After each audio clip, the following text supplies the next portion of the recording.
സുവർണ തലമുറയെ ഓർമ്മിപ്പിക്കുന്ന പ്രകടനമാണ് ഇത്തവണ ചാമ്പ്യന്മാരായ സംഘം നടത്തിയത്. 2010 കിരീട നേട്ടത്തോട് ഒരുപാട് സാമ്യമുണ്ട് ഇത്തവണയും. നമുക്കൊരു എക്സ്പ്ലെയിനർ കാണാം. ലോക കിരീടം സ്പെയിൻ സ്വന്തമാക്കിയത് അവരുടെ കളിമുഖ കൊണ്ടാണെന്ന കാര്യത്തിൽ ഒരു തർക്കവുമില്ല. പക്ഷേ 2026 കിരീട നേട്ടത്തിന് 2010 കിരീട നേട്ടവുമായി ചില സാമ്യതകളുണ്ട്.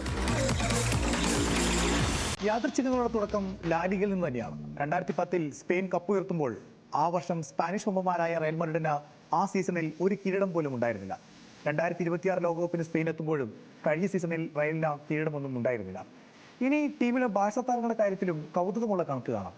2010 പിയോളും സാവിയും ഇനിയസ്റ്റയും ഡേവിഡിനെയും അടക്കം 8 താരങ്ങളാണ് ബാഴ്സയിൽ നിന്ന് ടീമിലുണ്ടായിരുന്നെങ്കിൽ ഇക്കുറിയും യമാലും കുബാർസിയും അടക്കം 8 താരങ്ങൾ സ്പെയിനായി ബൂട്ടണിഞ്ഞു.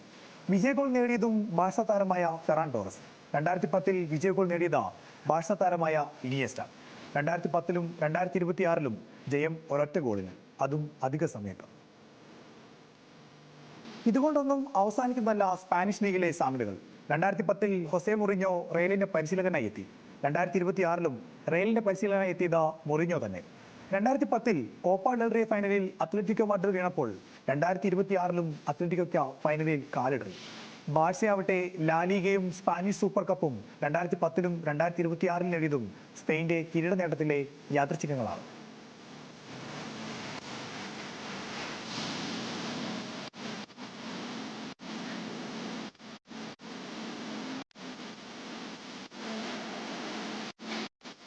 ലോകകപ്പ് മത്സരങ്ങളിലും ചില സാമ്യതകളുണ്ട്. 2010 സ്പെയിൻ ഗ്രൂപ്പ് എച്ചിലാണ് ഉണ്ടായിരുന്നത്.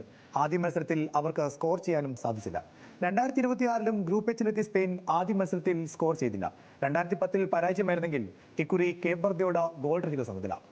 2010 സമാനമായി ഇക്കുറി ലോകകപ്പിലെ ആദ്യ മത്സരത്തിലും ഏറ്റുമുട്ടൽ ദക്ഷിണാഫ്രിക്കയും മെക്സിക്കോയും തന്നെ, അതും ജൂൺ 11.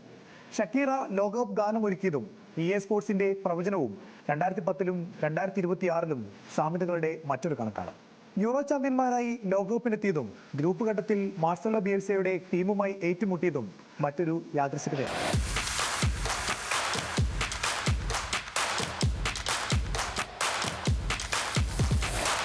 എന്തായാലും ഈ സാമ്യതകൾ ബാഴ്സ ആരാധകർക്കും ആവേശം പകരുന്നതാണ്. കാരണം സ്പെയിൻ ലോകകപ്പ് അടിച്ചതിന് പിന്നാലെ ബാഴ്സലോണ യുവേഫ ചാമ്പ്യൻസ് ലീഗും സ്വന്തമാക്കി.